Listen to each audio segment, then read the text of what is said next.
Ini kejam, sangat kejam karena ya mereka bisa mengambil keputusan secara textbook, jadi secara aturan baku. Tapi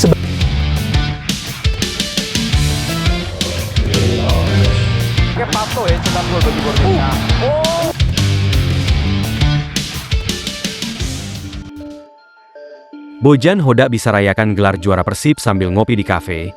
Syaratnya tunggu Tali kasih 2 sohib kental dari Jawa Timur pada 5 Mei.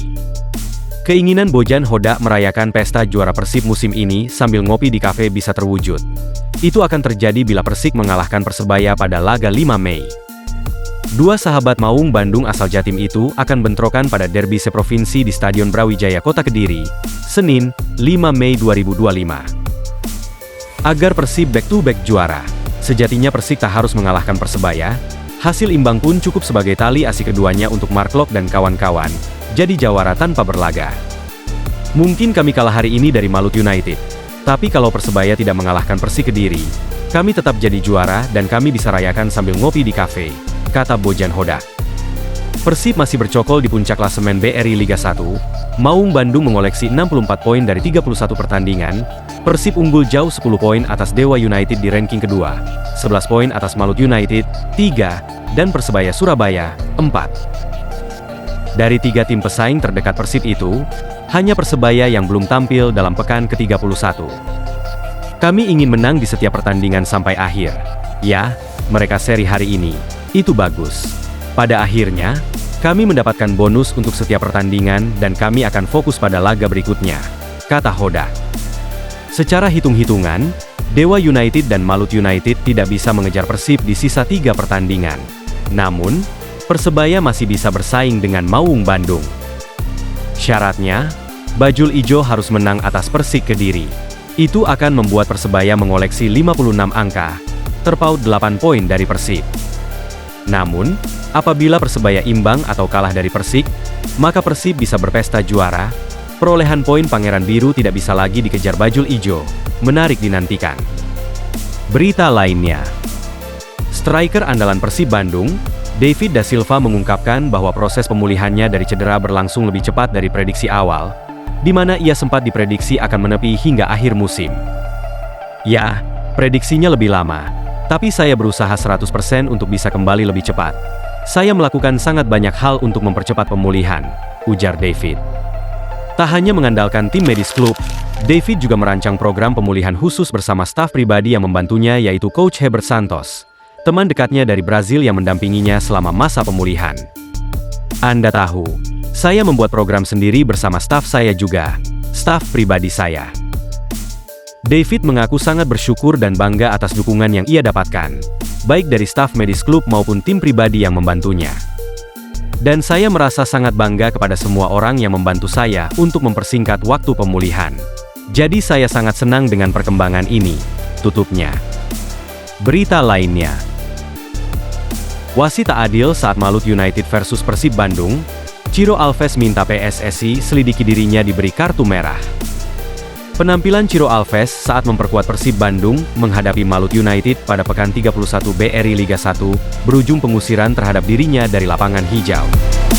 Ia diberi kartu merah langsung oleh wasit Agung Setiawan pada menit ke-73 dalam posisi Maung Bandung tertinggal 1-0. Pemain yang telah menyatakan secara terbuka akan pergi dari Persib untuk musim depan itu, dinilai wasit melakukan pelanggaran ada gerakan sikutan terhadap pemain Malut United dalam sebuah kerumunan. Meskipun hal itu bisa diperdebatkan karena pemain Malut United melakukan gerakan gangguan kepada Ciro Alves terlebih dulu. Ciro sendiri tampak sangat terpukul dan tak menyangka dirinya bakal mendapatkan kartu merah setelah wasit melakukan cek video assistant referee, VAR. Bahkan selain sempat memprotes keputusan wasit, ia juga ditenangkan rekan-rekannya di Persib.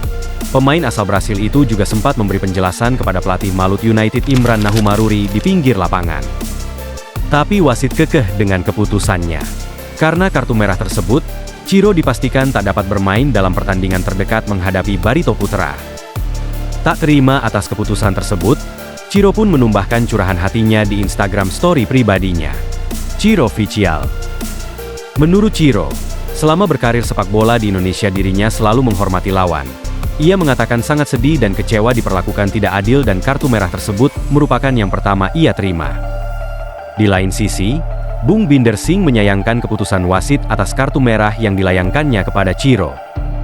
Menurutnya, Chiro memang benar membuat pelanggaran. Namun harus dilihat dulu intensinya seperti apa.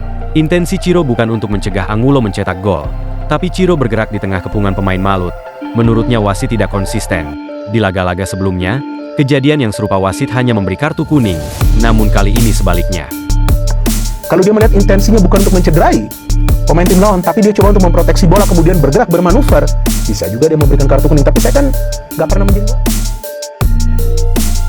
Demi jegal Persib, Paul Munster sudah beri instruksi khusus ke Hernando Ari. Dalam sepak bola, 1 detik ceroboh bisa menelan impian 1 musim. Dan di bawah Mister Persebaya Surabaya Hernando Ari tengah memikul beban itu. Kiper muda andalan tim Bajul Ijo tersebut kini berada dalam sorotan tajam, setelah serangkaian blunder dalam laga-laga krusial. Kesalahan demi kesalahan, terutama saat menghadapi Persija Jakarta dan Arema FC, berbuah gol mudah bagi lawan dan menjauhkan Persebaya dari 3 poin. Tekanan pun terus menggunung. Saya sudah berbicara dengannya, ungkap pelatih Persebaya Paul Munster saat ditanya soal kondisi sang penjaga gawang. Saya mengharapkan lebih, bukan hanya dari Hernando, tapi dari seluruh tim, tambahnya. Di ruang ganti, persaingan kian memanas, tak ada jaminan siapapun akan masuk starting 11. Tapi lebih dari sekadar drama internal tim, pertandingan melawan Persik kini membawa beban besar yang tidak adil untuk satu klub saja. Pesta juara Persib yang tertunda di Ternate kini tergantung pada kaki dan tangan pemain-pemain Persebaya termasuk Hernando, yang masih mencari kembali kepercayaan dirinya. Bisa jadi, justru kiper yang sedang terpuruk inilah yang akan menentukan siapa juara musim ini. Sebuah ironi yang hanya bisa terjadi di sepak bola, menarik dinantikan.